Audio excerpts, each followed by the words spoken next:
ప్రజలకు అండగా ఉండాల్సిన ప్రతిపక్షాలు వరదలను కూడా రాజకీయం చేస్తున్నాయని మంత్రి పార్థసారథి మండిపడ్డారు. గతంలో కూడా వరదలొచ్చాయి. అప్పుడు పరిస్థితి ఎలా ఉండేదో ఇప్పుడు ఎలా ఉందో ప్రజలు చూస్తున్నారన్నారు. ప్రకాశం బ్యారేజ్కి ఈ స్థాయి వరద వస్తుందని ఎవరు ఊహించలేదన్నారు.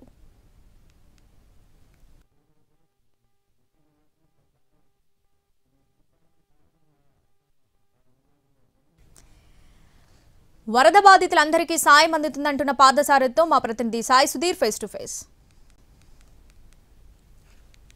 పెనంలూరు నియోజకవర్గంలో వరద ప్రభావిత ప్రాంతాల్లో పర్యటిస్తున్నారు స్థానిక ఎమ్మెల్యే బోడే ప్రసాద్, అదేవిధంగా మంత్రి పార్థసారథి. ప్రస్తుతం వాళ్ళు ఉన్నారు, వాళ్ళతో మాట్లాడడం. సరే, ప్రభుత్వం నుంచి ఎటువంటి సహాయ సహకారాలు అందుతున్నాయి, మొత్తం అందరికీ అందుతున్నట్టేనా? ముందు భగవంతుడికి ధన్యవాదాలు తెలియజేయాల్సిన అవసరం ఉంది. ఎందుకంటే ఇంత వరద చరిత్రలో ఎప్పుడు రాల. ప్రకాశం బ్యారేజ్ నిర్మించిన తర్వాత మనిషి కంటే కూడా ఎక్కువ హైట్ లోతు నీళ్ళు వచ్చినా కూడా ఎవరికి ఎటువంటి ప్రాణ నష్టం జరగకపోవటం చాలా సంతోషించదగ్గ విషయం. మరి ఇది ప్రకృతి వైపరీత్యం, ఎవరు ఊహించిన విధంగా ఫ్లాష్ ఫ్లడ్స్ లాగా వచ్చేయటం మూలంగా అప్పటికీ ముఖ్యమంత్రి గారు ఒక 2 రోజుల ముందు నుంచే యంత్రాంగాన్ని పార్టీని అంతా కూడా అప్రమత్తం చేసి రెడీగా పెడతాం మూలంగా కొంతలో కొంతన కొంచెం మేలు జరిగింది. ప్రభుత్వం అన్ని విధాలకు కూడా ఆదుకోవడానికి ప్రయత్నం చేస్తుంది. ఇక్కడ చూస్తే ఎమ్మెల్యే గారు రాత్రి బౌళ్ళు కూడా తిరిగి వాళ్ళందరినీ కూడా ఈ ముంపుని ముందుగానే ఊహించి వాళ్ళందరినీ బయటికి చేరవేస్తానికి చాలా ప్రయత్నం చేశారు.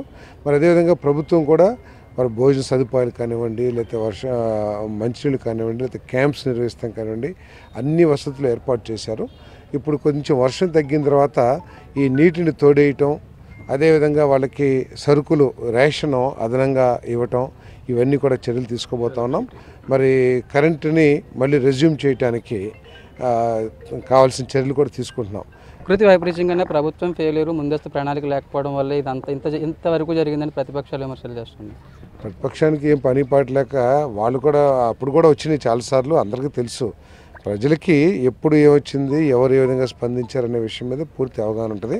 వాళ్ళు దీంట్లో కూడా రాజకీయం చేయాలని చెప్పేసి తాపత్రయపడటంలో వాళ్ళు దిగజారుతనం ఏంటో మనకు అర్థమవుతుంటుంది. అది కాదు క్వశ్చన్. ఇక్కడ ముందు నుంచే ముఖ్యమంత్రి గారు అలర్ట్ చేస్తూ ఉన్నారు. 11 లక్షలు అసలు ప్రకాశం బ్యారేజ్ కట్టిన తర్వాతే రాలేదంటే ముందు ఏ విధంగా ఊహించగలం?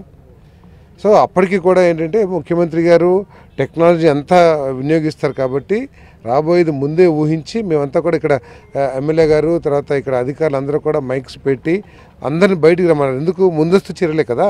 అంతేగాని ఫ్లడ్స్ వస్తాయని చెప్పేసి 10 రోజుల ముందు 15 రోజుల ముందు తెలియదు కదా. ఇదంతా ఏంటంటే ఒక కారణం ఏంటంటే ఇరిగేషన్ కాలువలు కానీ, డ్రైనేజ్ కాలువలు కానివ్వండి, లేదా డ్రైనేజ్ సిస్టమ్ను కానీ 5 సంవత్సరాలు ఎక్కడ తట్టిన మట్టి తీయలేదు కాబట్టి పూడికలు అయిపోయి, అదేవిధంగా ఏదైతే వీడ్ రిమూవల్ కూడా చేయకపోవటం మూలంగా కూడా ఈరోజు ఈ సమస్య వచ్చిందని చెప్పేసి నిపుణులందరూ కూడా చెప్తా ఉన్నారు. గత ప్రభుత్వంలో లాగా ఇప్పుడు ప్రభుత్వం లేదని, ఖచ్చితంగా గ్రౌండ్ లెవెల్లో రియాలిటీ ఏంటి, ఎలా జరుగుతుందని పూర్తి స్థాయిలో తెలుసుకునే ప్రయత్నం చేస్తామని మంత్రి పార్థసారథి చెప్తున్నారు. కెమెరా పర్సన్ ప్రకాష్తో సాయి సుధీర్, ఎన్టీవీ, పెనంలూరు నుంచి.